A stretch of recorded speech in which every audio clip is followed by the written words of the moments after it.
Welcome back to Common Ground, an inside look at Suffolk County. I'm your host, Sheriff Steve Tompkins. Now, on this side of the show, please, I'm so excited about this because one of my favorite, all-time favorite people on the planet, and that would be Sandra Lopez Burke from CityYear is here, and she's just an extraordinary young lady. I was on the board for a couple of years, and I had a chance to work with her very closely, and we all know about CityYear and all the great stuff that they do for our kids in the schools and the service days that they have. And Sandra brought along with her Meredith, who's a core member, and Meredith is going to talk to us about her experience being in the core and what that means. And oh, by the way, I'm going to let this one out, this cat out of the bag. She's going to BC after she gets done with the core. Great School of Higher Learning. Well, what do I know? Anyway, without further ado, ladies, thank you so much for being here. It's a pleasure to be here. Really appreciate it. You. So for those that don't know, and they must have been in another planet, if they don't know, tell us about CityYear and what its mission is all about. Well, CityYear has been around for 25 years. We're actually celebrating our 25th anniversary this year. And CityYear actually has evolved. When we started 25 years ago, we were a service organization made up of young people like Meredith who dedicated a year of their time to service. And in the city of Boston, where we were founded, they did service that ranged across the board. It could be snow shoveling, it could be cleaning neighborhoods, building park benches. And it's really been over the last 8 years, Steve, where we have honed in on our service work, and we really tried to identify a need in the country that is of importance. And it was really education and seeing that so many of our students were dropping out of school. More than 50% of our kids across the country are dropping out. So our focus is on education and really focus on the ABCs, making sure that kids that are showing attendance, behavior, or poor course performance within English or math are having the right set of supports coming into a classroom. And so that is really what we are focused on doing. On what level? We're talking elementary, middle school, high school? So we are looking at 3rd grade to 10th grade. Okay. There's research from Johns Hopkins that basically tells us that if a student by the 6th grade is off track, so just showing one of those indicators, poor attendance, behavior, or failure course performance in math or English, that they have a 25% chance of graduating on time with their peers.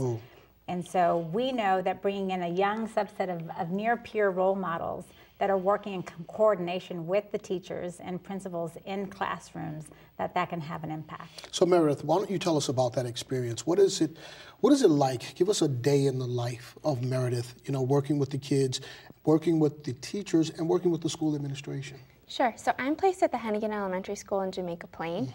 I get there every day at about 7:30. At CityYear, we like to get there early. And we begin with a team meeting, which is basically just an opportunity for us to center ourselves in the day of service. What are we each working on in terms of our projects? How can we best support one another to make sure that all the work that needs to get done is getting done? At that point, we transition down to something called morning greeting, which I think is one of the more distinctive aspects of service. We sing songs, do dances, different sorts of odd choreographed routines all around the entrances of the building, and this is just an opportunity. This is every day? Every single day, yeah. Wow. In the winter, if it's snowing, we're out there in full uniform, and it's just an opportunity to get the kids excited about being at school. It's also an opportunity, in my opinion, to let the parents know how much we appreciate their efforts to get their kids to school on time. A lot of them are on their way to work, and it's huge that they're there for the school day. From there, we transition into our individual classrooms. I myself am in a 4th grade inclusion classroom, which means that about half of our students are diagnosed as having some sort of disability, and I'm there for the vast majority of the day. Learning disability? Yes, or behavioral. It could also be a behavioral disability. And I provide all class support, so while my partner teacher is lecturing, I'm going around making sure everyone's taking their notes, staying on task, not distracting their peers. And then from there, we usually break into what are kind of the meat of our service in terms of coursework interventions, and we'll do much more targeted tutoring. So whatever the day's lesson is, we'll really tailor it towards the individual student's needs, whatever areas that he or she may be struggling in as it relates to reading and writing. After that, we do lunch, which is one of my favorite parts of the day. That's all before lunch. Okay. And lunch is when we really have the opportunity to work with students on the behavioral components of our service. So we have 3 students that we're focusing on through the course of the year, really tracking their progress in particular. And we will do a special kind of one-on-one lunch meeting that always has a very fun component, but is also targeting really important socio-emotional learning skills. So things related to leadership or conflict resolution resolution or managing their emotions in a stressful situation. So we're really working through these lessons, working to develop these skills that they'll carry forward with them. Go back to the classroom for the rest of the afternoon, maybe do some math, do some science. And after that, we break into one more team meeting before we head down to after school. We run a program called Starfish for our extended day, the first half of which is dedicated to homework help and really just helping the students get through their assignments, supporting in such a way that they're still working independently and learning to acquire these skills on their own, but stepping in when they really begin to struggle. And then the second half of extended day is dedicated to enrichment activities. So that could be, have sort of a sneaky academic component. We do a lot of, math, reading, writing games. We also can do things that are more flexible by way of its curriculum. So I did a Around the World Club last month where we traveled to a different country each week, and at that country we would sort of meet a person of influence who was our tour guide. For example, when we were in Spain, it was Pablo Picasso, and then we did Picasso-style portraits of one another, and just keeping it fun, keeping it light, but also informative, and as an area of service where we can really get creative. So how did you get attracted to doing this type of work? Sure. So prior to joining CityYear, sort of the vast majority of my professional experience was in the nonprofit field, specifically related to disability advocacy work. I have a brother with special needs, and through him I really learned the power of schooling to not only impart really valuable hard skills in terms of reading, writing, math, science, history, of course, but I think more importantly, the potential of an educator and of a teacher to really foster a student's sense of self and to make them feel empowered and make them feel pride, to make them feel as though they're a valuable member of his or her community. And I really responded to CityYear's missions and values because it understands that academic achievement and personal success are so much more than what's going on just in the classroom at a desk. So that was what led me to the organization in particular over other education nonprofits. You're also a great spokesperson for the organization. Really. So, Sandra, tell me two things. One, how big is the core this year? How many kids? So we are currently 265 core members and serving in 20 Boston Public Schools. And I think, what Meredith was saying is just really working with the great teachers and the leadership in the schools. And, everyone is there to support the child, and we want to make sure that that child has great resources available to them pre, in, and post school, so to really help them do better and gain that confidence that Meredith So talk to me about the metrics that you use to qualify, quantify, to say this is working or this isn't and we need to tweak it. How do you go about So when we look at our attendance, so we want to make sure, again, school by school, where are they at and where do they want to see themselves? And identifying those students with the teacher. It's not something that core members do on their own. Right. It's very much in collaboration with the teachers. So identifying those students and making sure that there's communication that's going home and making sure that there's just buy-in from all parties. With behavior, again, working with the school and the teachers and trying to find out who are those students that we should be working with in the classroom, in the lunch program, because it's all unique perspectives. And who knows, there could be something that happens on a particular day to a student. Having 4 children myself, there's no one day that was the same, right? So it's just making sure that you're meeting the students' needs where they're at. And then for English and math is making sure that they're reading at proficiency and that they can actually do the work and be ready for their MCAS test. One of the things Meredith and I were just talking about earlier is they also, in addition to all the work that they do day to day, as she just explained, they also look at other opportunities to engage the entire school.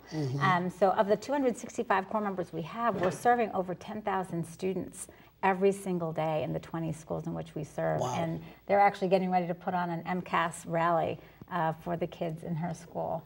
So there's just so many opportunities to really make sure that we are using the tools necessary and aligned with the mayor's initiatives on education, with the superintendent's work and school committee to really make sure that we're having the impact we need to have. So Meredith, tell me about the relationship between yourself and the teachers. You've talked to me about what you do with the students and how you work with the students, but how do you work in collaboration with the teachers?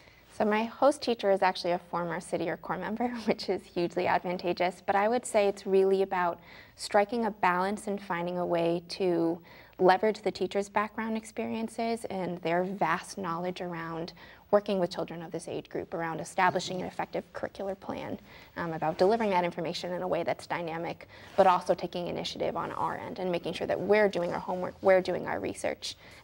So I very much follow her lead in terms of, the themes of the unit.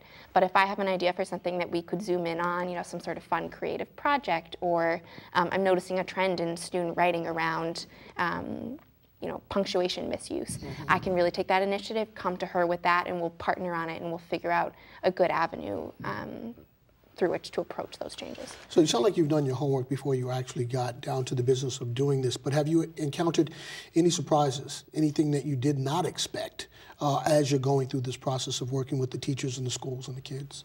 Sure. So I definitely anticipated that working in the schools and with the students and with the teachers would be enormously rewarding. I think one thing I underestimated was the value of the team dynamic that CityYear creates. Being placed in a school with, I'm with another 10 adults, but some of the teams are a little bigger, some of the teams are a little smaller, really allows you to utilize your fellow core members in a particular way. Yeah. A lot of what we do, as she said, is major projects that either work for just our extended day program or for the entire school community and parents and siblings. So you really need to know how to pull in other people and learn to delegate, to compromise. Just putting our heads together has, for me, really improved the quality of my individual work in a way that I did not expect. And I think especially coming from college, I was so used to doing my papers and my studying all by myself, and I forgot the value in human resources. So what's funny about that, as you mentioned that, it reminded me of when I went to, when I was in college, at Boston College. Did I mention I went to Boston College? At Boston College, I pledged a fraternity.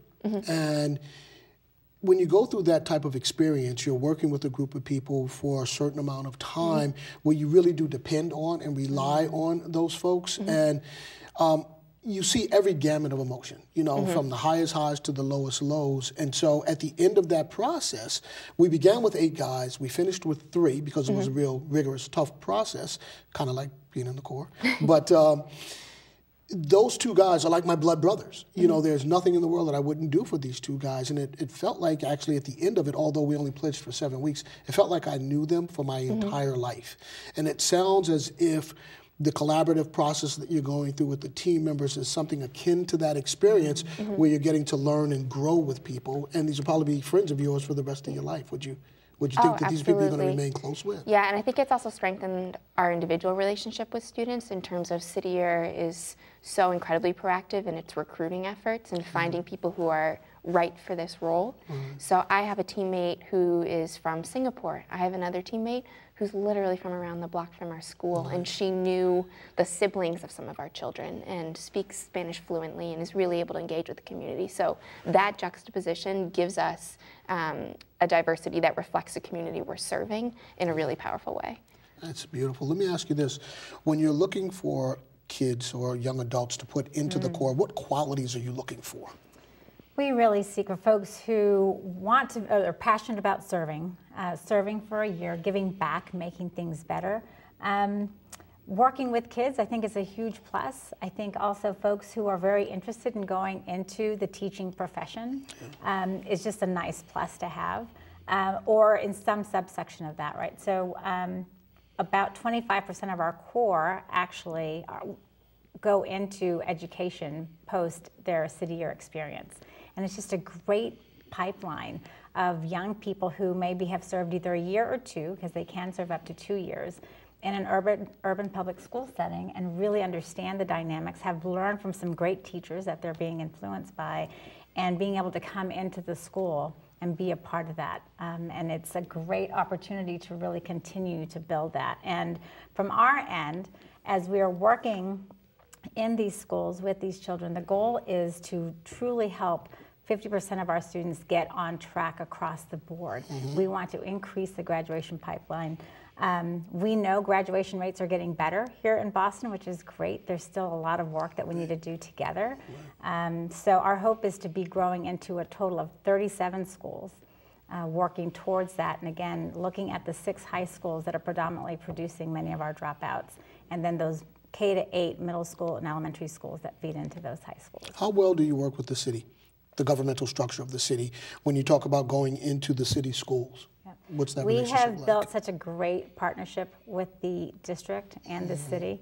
And it's just been a really great opportunity working originally with Dr. Johnson and looking at her acceleration agenda, and now with Superintendent McDonough and his team, and how we're just consistently looking at our work together and how we can be doing it better, making sure that our core is trained, and anything that's new, the Common Core standards of park assessment, that is everything that we want to make sure that our core members are familiar with and are a part of, so that they can go into the schoolhouse being as highly effective and leveraged for a teacher. Now, I think you said you have about 265 core members. Talk to me about diversity within that group. Is it a diverse group? It's a diverse core, probably not as diverse as we'd like to see it. We do want to always make sure that we are reflective of the community of students and families in which we're serving. Right. So it's definitely a priority for CityYear to constantly really push that, to make sure that we are reaching out across the board, that we are having a great opportunity to make this type of work available for all young people between the ages of 17 to 25. So I mentioned a few moments ago that you're a great spokesperson for the organization. So how would you pitch the organization if someone came to you and said, hey, you're in the organization, you're in CityYear, I see you with the red jacket, I see you out there helping kids, but I don't know that much about the organization. What's your pitch? Sure, I would echo Sandra's sentiment that anyone has the capabilities to serve, but what really drives a fantastic core member is someone who believes that education is fundamental to a person's success in the United States. So I would probably just pitch it as, if you understand the power of schooling and its direct correlation to social mobility and to personal success and to personal freedoms, then it's a fantastic organization for you. So that would be a great pitch in the macro, in the overall about the organization. But now if we drill down to the micro, for that person, that individual, what are they going to get out? What would you say to them that they're going to get out? Clearly, being civically inclined and helping is a great thing, no doubt about that. But just from the standpoint for the folks that are home, the moms or the grandmoms, the pops or the grandfathers that may be looking at this and say, hey, I want to get my youngster into this organization, what would you tell them about that? I would probably tell them then that CityYear is sort of the intersection of tutoring and mentoring. I think that you have to not only be willing to teach a number of basic academic skills in the course of your service, but you have to also be willing to foster relationships with your students and with their families, and really be willing to be a stable role model in the child's life, because that's something that not every child in a public school system has. I do think one of the other things I would probably add is, Meredith talked about this earlier, just in terms of working with a team and the dynamics of being able to work with someone who's maybe in a different setting than you have been. It's just such a powerful opportunity. And again, either a year or 2 years of service to be able to really understand what that means, how you can give the best of yourself and learn a lot. So they're going to learn as much as they're actually supporting and giving out. And as a mom of 2 CityYear alumna, it is just really powerful to see how it invested in them. I mean, they were, granted, I'm a little biased, I think they're great young women, but CityYear totally changed their lives. When we talk about it being a transformational year, and what it does for them, not in addition to what it may do for the students in which they're serving or the community in which they're serving, it's an incredible opportunity for them to really grow as individuals, personally, professionally, and as a team. And as Sandra said, though a lot of people do enter the core interested in education explicitly, it's also a huge opportunity for professional development. I already mentioned kind of the value of teamwork, but you also really need to learn to conduct yourself in a particular way, and all of those skills translate between any future industry. And it's amazing when you talked about the alumni, the organization, and the numbers of people that have gone through CityYear, and they're all, it's like, you folks are everywhere. You're all over the country, dare I say, all over the planet, coming forth with what it means to give back. I'm a big believer in that thing about that if we have the ability to give back, if we can help, we should help. It's incumbent upon us to help. I mean, I do believe at the end of the day that we are all our brothers and sisters keepers. That's right. And I believe that ardently. And so that's what it's supposed to be about when you talk about a society that functions appropriately, is that we all have to take care of each other and look out for each other. Now, I think you mentioned about 8 years ago is when the dynamic changed a little bit, and that focus on education really came to the fore. Now, if I've got this correct, it was about 8 years ago that you became CEO, huh? Yes, or executive director, but yeah. Right? Okay, so, right? So wait, you see what I'm going? Give me a title change here. Right? Oh, I'm sorry about that. Well, no, it's a good thing, but so was this your initiative that this change happened? No, well, now Boston was looking at what could we be doing better in schools, and so we were embarking on a strategic plan at the site. But HQ, our national headquarters, was also looking at this as what are cities across the country doing, and where are we spending the vast amount of our time? And we saw nationally that 70% of our core members were in schools in some different capacities, but we're serving in schools. So then as one organization, we really started to dig deep to see what does that mean, what can it do, and how can we as an organization really start to have national impact and really show the caliber of work, and to your earlier point, is really make a difference in the lives of children and the lives of our core members. Talk to me about working with your administration and CityYear and the board, and how important that is to get the support that they give to you to empower you to do what you have to do. Oh, it's incredible. And to your earlier point with the district, but then it's also the city, it's the state, our board. We really want folks to really embrace the power of young people, to believe that young people can and in fact want to change the world. And it's really harnessing that energy, and how do we make sure that we have more individuals, corporations, partners investing in that. We are partially federally funded, and so there is a lot of information as AmeriCorps members that we want to make sure we see that growing, and so we're constantly, also talking on the Hill and trying to make sure that that support stays there to really encourage young people like Meredith and others, the other 264 like her in Boston, to continue leading that charge. They're getting that message. They're hearing you. Year by year, every year, it's a conversation. Right. Now you have some major corporations that are also behind what you're trying to get accomplished here. We do. Is that a tough sell to them also to get them on board, or do they actually come seeking you out? Well, I think it's twofold. It depends on what they're looking for as a corporation and or a family foundation. But I think, yesterday was evident, right, of Boston Strong and how much people believe in everyone's success in this city. And so we want to, really leverage, again, the work that they're doing, the investment that we're making in these children and families, because it's really important to make sure that everyone succeeds, that they see that there's an opportunity for whether it's college or career ready, but that our students are ready for success. And so, being able to talk about that, we do have corporations who are supporting us. It is a private-public partnership, so I also think that's a beautiful thing to have in terms of as we're looking at how we leverage and really support the work that's happening.